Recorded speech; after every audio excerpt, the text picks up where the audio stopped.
Indigenous groups in Australia overwhelmed with support due to Black Lives Matter rallies.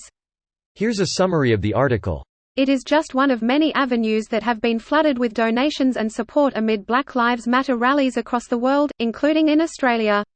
Indigenous-led advocacy groups and not-for-profit organisations across the country say they have been overwhelmed with calls, comments, emails, follows and donations, from prospective volunteers and partnership opportunities to messages of gratitude and solidarity. Since the murder of U.S. man George Floyd accelerated the Black Lives Matter movement in Australia, practical ways of supporting Black and Indigenous communities have been shared across social media.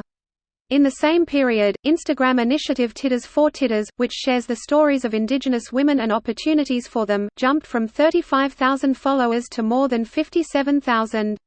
A lot of people are joining this conversation only now around how our Black communities across Australia and the globe are affected by racism and police brutality, so that has eventuated in a huge critical mass of Australians coming to us now for education and learning resources, she said.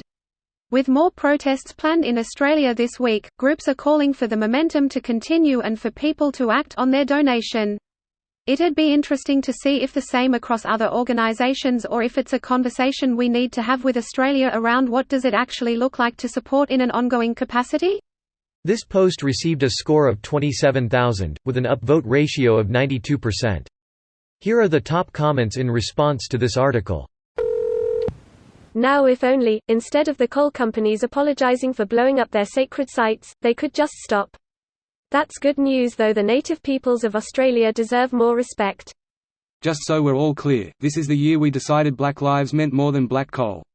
By we, you unfortunately mean a minority of Australians. Neither major party seems willing to budge on the issue. The political parties are not exactly a carbon copy of public opinion though.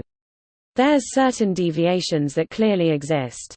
This is true, especially when it comes to money. It's a shame that the Native Americans can't get the same support. Of the 5 groups killed the most by officers, Native Americans take the top 3 spots above African Americans. Edit: I want to give a quick mention for Native Lives Matter on Facebook. Follow them for more information and updates on their current activities with the ongoing protests. There are several, but I think this is the official one. The stat that really fucked me up was that Native American youth make up 70% of youth in federal prison, yet only make up roughly 1% of the total youth population.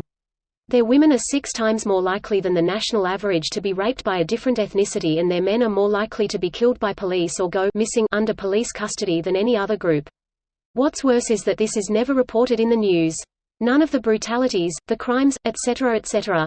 It is effectively invisible to nearly all Americans. They make up such a small percentage of the population that they don't have much representation to begin with. I love how many of these tribes are having BLM demonstrations and supporting BLM. The sad part is I doubt many of them hear about all casualties of their own. Hopefully, if the current protests result in any noticeable changes, it might also benefit the Native American population. But yeah, I also had no idea about those stats. Makes me happy to see this. I'm happy to see the support via donations and tangibles that most of the community did. I'm amazed by the number of fellow Aussies that truly believe that mass congregations of social importance is more important than the risk to public health. We nearly eliminated new COVID cases, yet one person has been found to have attended while sick. The sheer arrogance of they'll blame the second wave on this rhetoric that's littered through Melbourne is frightening. I am a supporter of improving the life of Aboriginal people, and I am very glad a lot of people donated to the charities helping them. They were happy to attack everyone as racists for wanting the protest to be put off for a month so we could eliminate COVID, and now they are basically attacking people who suggest that a second wave is coming due to an untraceable C during the protest as infuriating.